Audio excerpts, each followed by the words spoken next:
Salut, désolé pour le bruit.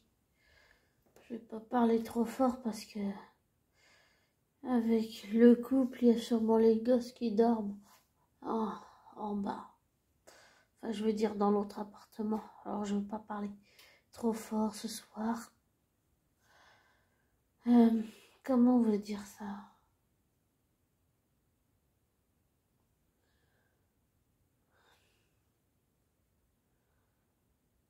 J'ai découvert des choses aujourd'hui. Sur quelqu'un, sur cette personne, sur une personne. Et je suis choquée de ce que j'ai découvert.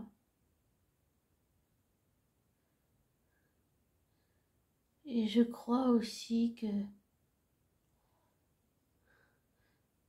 Comment expliquer ça? J'ai découvert que je faisais... Je ne sais pas si vous croyez à ça, mais de la télépathie avec une personne. Et que j'étais capable de ressentir la douleur de cette personne. Et qu'elle aussi, d'une certaine façon. Et... ça m'a fait peur. Ça m'a fait peur parce que je sens que cet homme souffre. Cet être humain, cette personne souffre beaucoup. Et je peux parler par télépathie avec cette personne, mais je ne peux pas faire grand-chose à part essayer de rassurer au maximum. Et c'est perturbant quand vous vivez ça. C'est très perturbant quand vous vivez ça. C'est pour ça que des fois je me dis heureusement que j'ai la psy parce que ça peut partir là-haut. Il faut savoir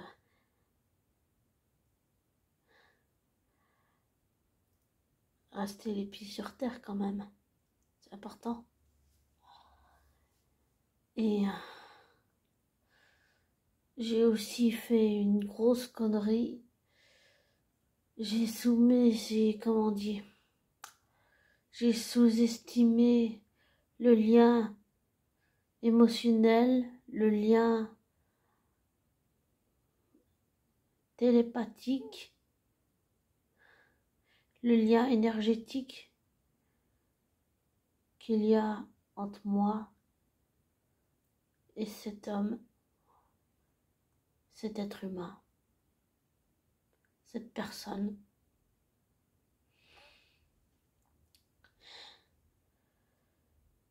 Et peut-être que j'aurais pas dû.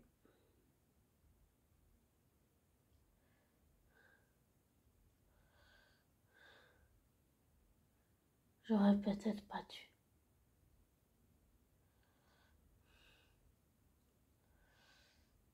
Et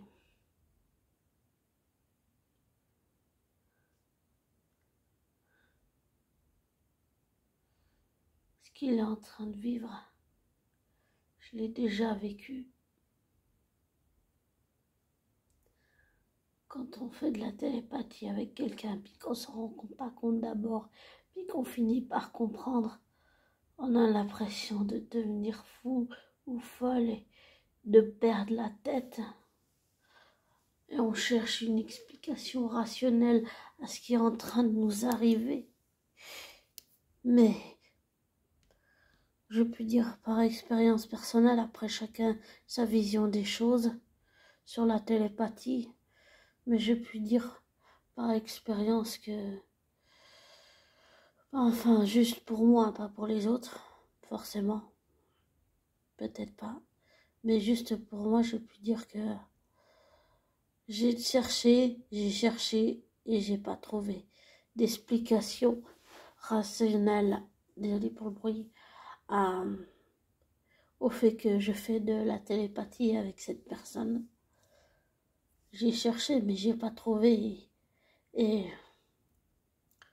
je pense que même si c'était un lien involontaire qui s'est créé comme ça, je n'accepte toujours pas ce lien de télépathie, ni d'énergie, ni de pensée. J'arrive pas à l'accepter. Je le rejette complètement.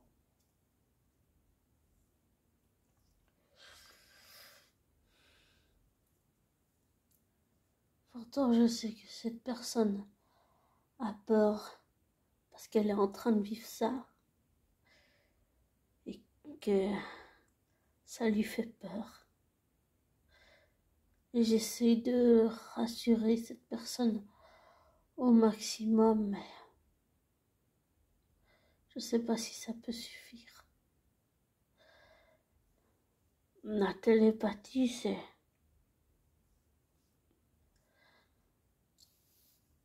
quelque chose de très puissant. C'est vraiment, j'allais dire, c'est comme dans la série, c'est comme un pouvoir magique, sauf qu'il n'y a pas le pouvoir de figer, comme Piper. Mais la télépathie est un outil, si on peut dire ça, un pouvoir magique, ou un pouvoir, juste un pouvoir, voilà. La télépathie, c'est quelque chose d'extrêmement puissant. Pour le vivre, c'est quelque chose de... Et je pense que je ne suis pas la seule à vivre ça, qu'il y a plein de gens qui le vivent avec d'autres personnes dans la vraie vie. Eh bien, la télépathie, ça peut être extrêmement puissant et ça peut faire peur pour ceux qui n'ont pas l'habitude. Ça peut faire même très peur.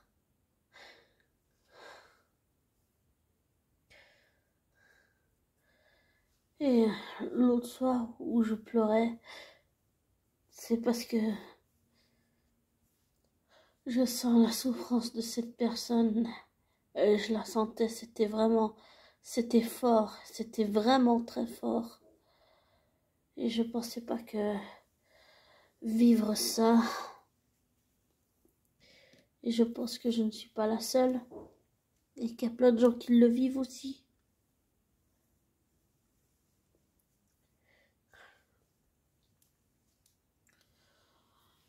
Et parfois enfin je sais pas pour ceux qui le vivent, mais on va dire que pour moi, je suis désarmée.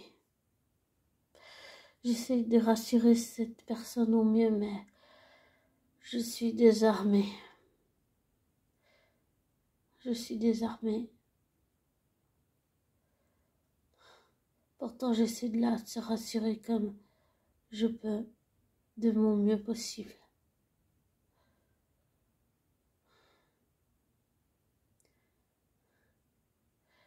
La télépathie, c'est très impressionnant.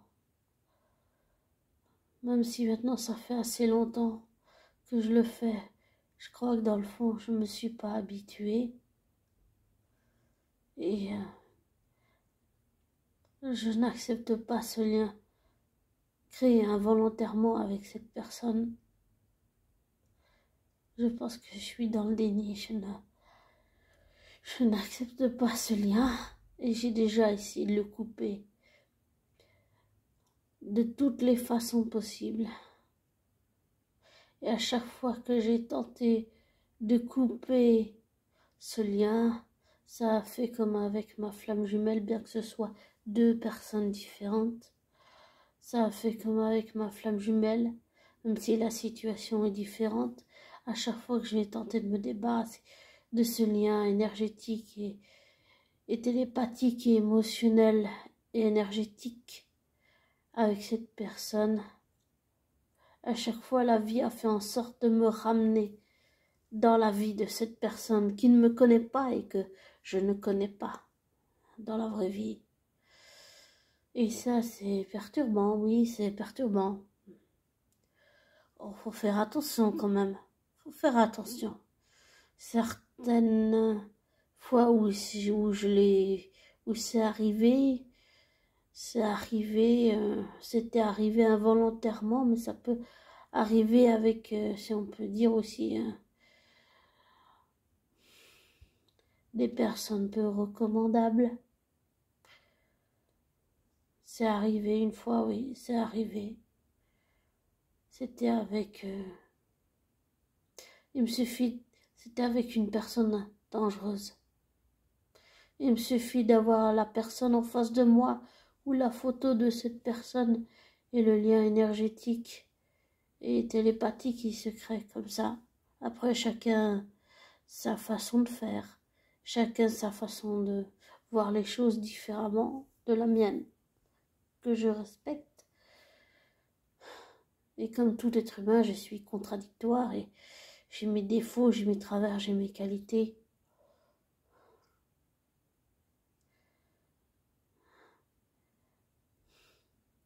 Et pour cette personne, j'essaye de faire de mon mieux. Je sens qu'il ne faut pas que je brusque cette personne. Et il faut vraiment que je sois patiente alors que c'est pas du tout mon fort, la patience. Et je sens que même par télépathie avec cette personne, il faut vraiment que je sois là, extrêmement, très, très patiente. Ne pas la brusquer parce que c'est quelqu'un d'extrêmement, extrêmement sensible. C'est quelqu'un qui a un passé douloureux, qui a beaucoup souffert, beaucoup souffert.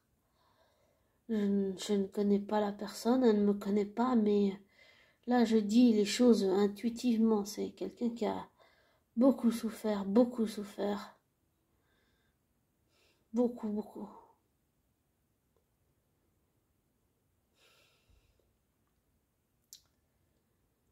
Et je pense que la réussite que cette personne a dans sa vie, c'est un petit peu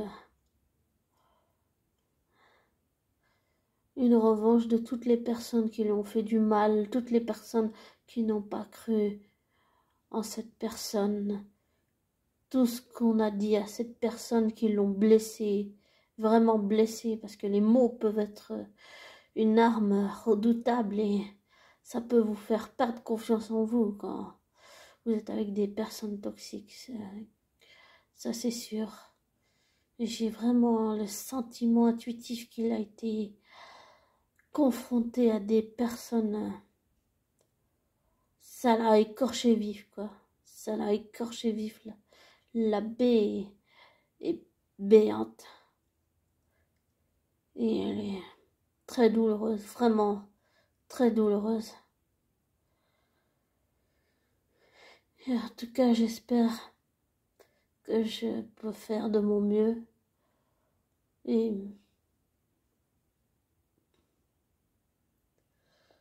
j'espère qu'en partageant ça, peut-être que ça m'aidera moi aussi à être plus patiente avec cette personne. Et je pense que je ne suis pas la seule à vivre ça. Qu'il y a plein de gens qui le vivent comme moi. Ou peut-être pas comme moi, mais différemment. On a tous des expériences différentes les unes des autres. Les uns des autres, les unes des autres. Enfin, c'est... Oui, c'est perturbant, c'est... Émotionnellement, c'est perturbant, mais... J'essaie de rester un arbre bien enraciné profondément dans la terre. Voilà.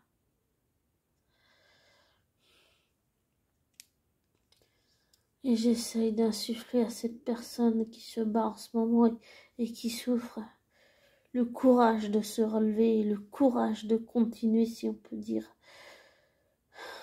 sa vie, le courage de continuer à croire en elle, alors qu'elle est épuisée, qu'elle est à bout. Cette personne, il est à bout, il est à bout, il est à bout, il est à bout, mais j'essaye de lui dire que ça va aller, que on peut toujours se relever, que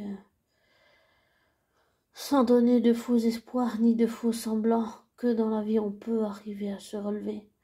Et j'essaye de lui insuffler, quand je lui parle télépathiquement à cette personne, de la force, beaucoup de force. Et c'est quelqu'un qui a vécu des choses très dures et très difficiles et qui a beaucoup de courage, mais qui a vraiment souffert, vraiment à un point que je peux même peut-être même pas imaginer. Ou peut-être si, j'en sais rien. Mais ça dépasse peut-être, j'allais dire, mon expérience d'avoir fréquenté une ex-collègue perverse, narcissique, manipulatrice et raciste. Ça dépasse ce genre d'expérience que j'ai pu vivre, moi. Cette personne, elle a un vécu, vraiment, c'est un bagage, c'est vraiment lourd. Et c'est aussi vraiment douloureux et c'est très dur pour cette personne en ce moment. Mais l'espoir, l'étincelle divine, l'humanité de cette personne ne s'éteindra jamais. Parce que c'est quelqu'un qui a beaucoup de courage. Beaucoup de courage. Beaucoup. Peut-être même plus que j'en ai moi. Qui a fait face à des choses qu'aucun être humain ne pourrait affronter ou ne voudrait faire face.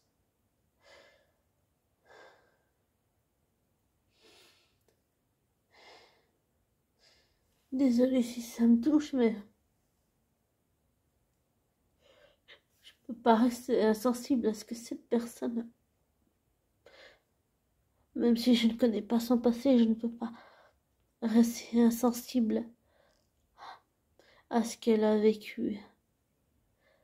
Je ne peux pas rester insensible à ça, c'est pas possible.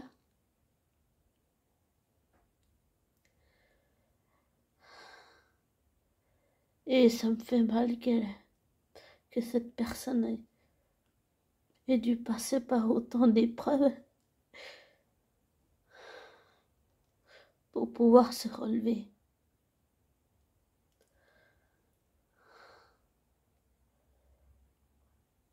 Et je pense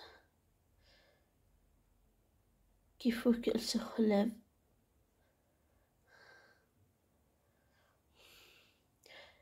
Et j'essaye de lui insuffler ça. J'essaye de toutes mes forces, même si je suis épuisée, je suis à bout. J'essaye de lui insuffler à cette personne le courage de continuer à se relever, à se battre, à ne pas baisser les bras quand tout semble perdu.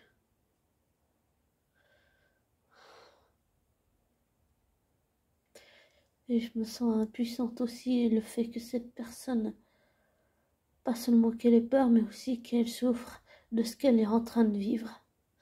C'est sûr que la télépathie, c'est encore un autre monde.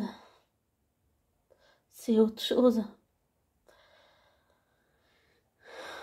Parce que ça passe par le corps, ça passe par les sensations, ça passe par le sensoriel, par le psychisme, par la télépathie, par les émotions.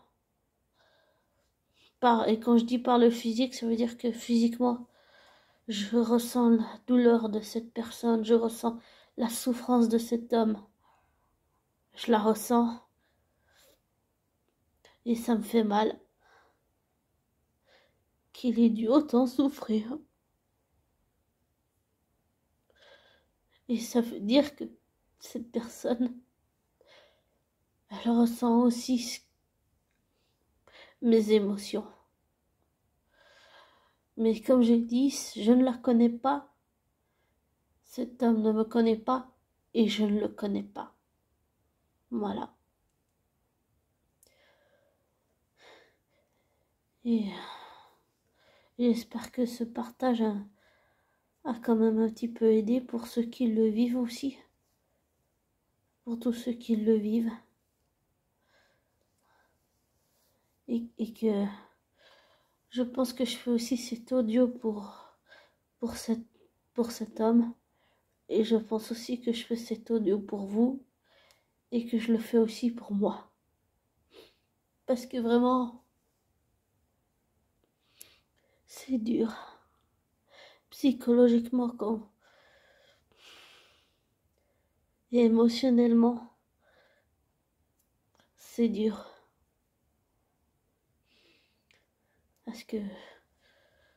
Parce qu'on a j'accueille la douleur de cette personne, mais c'est dur. Très dur.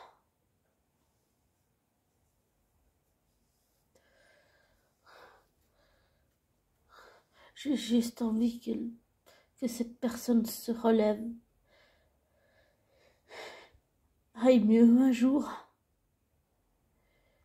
Et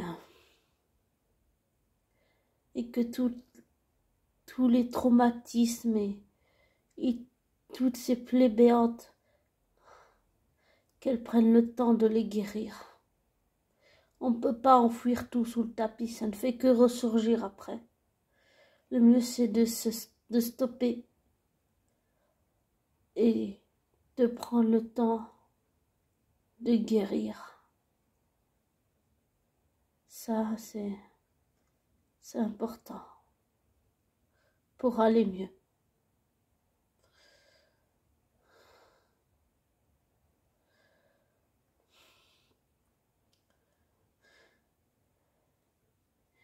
Et je pense que je vais être forcée de travailler sur cette acceptation de liens que je n'accepte pas.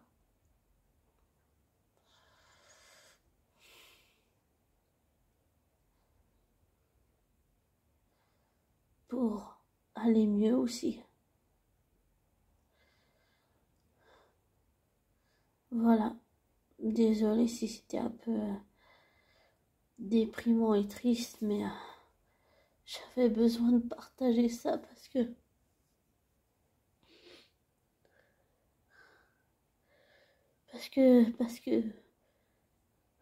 ça me touche, parce qu'il y a plein de gens qui le vivent dans le monde,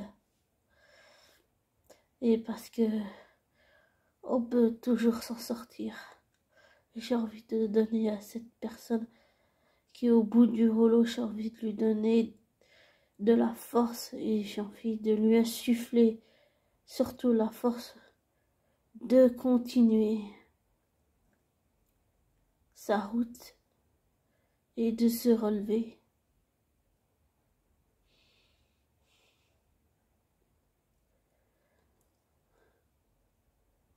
Je vais vous laisser. Bonne soirée.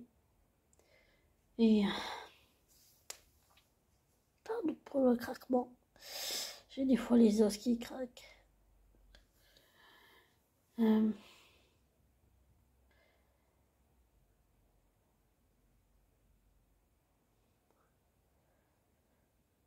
Prenez soin de vous.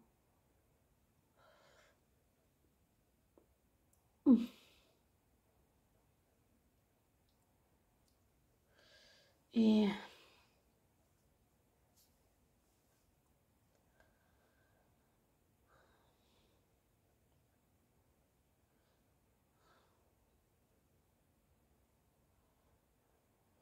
ne vous laissez pas influencer par moi. Ne me prenez pas pour argent comptant ce que je dis. Faites des recherches, des vérifications et tirez-en vos conclusions après. Je vous souhaite une bonne nuit ou une bonne journée. Prenez soin de vous.